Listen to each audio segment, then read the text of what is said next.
Isang mapagpalang araw po sa inyong lahat. Celebrity Chika Time po muna tayo at may inihanda po akong chika para sa inyo. Tara po't magchikahan na po tayo. Aba, Asia's multimedia star na si Alden Richards, Instagram post na quotes, may nais ipahiwatig. Yes, mga maka-celebrity chika time, yan po ang ichichika ko sa inyo na lubos din pong usap-usapan sa social media ng mga netizens, lalong-lalo na nga po ng mga followers at supporters ni Alden. Alam naman po natin si Alden at kilala po natin na napakamalalim po ang kanyang pananaw sa buhay.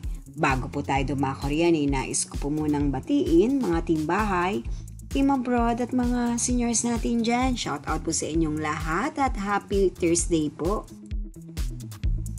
Narito po muna ang pa-updates ni Maine at Alden. Alam naman po natin na magpasa hanggang ngayon ay balang-abala si Alden at ang kanyang buong pamilya sa pagbabakasyon sa US.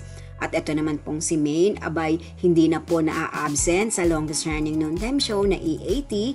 As always po ay present na po si Maine dito sa ating programa na mula po sa mga TBJ o kina Tito Vic and Joey kasama mga legit Cavalcads. At ito na nga po ang ating nakalap sa Instagram My Day ni Alden. Isang quote po ang kanyang ipinost at ito po ang quote na kanyang sinabi. The greatest oak was once a tiny nut that held its ground. Abay, matapos po yata kumain ng buong pamilya ni Alden at mag-celebrate ng kanyang birthday sa Charter Oak Restaurant sa US, ay nakita pa nga po ang kakaibang quotes po na ito na patungkol po sa mga oak tree.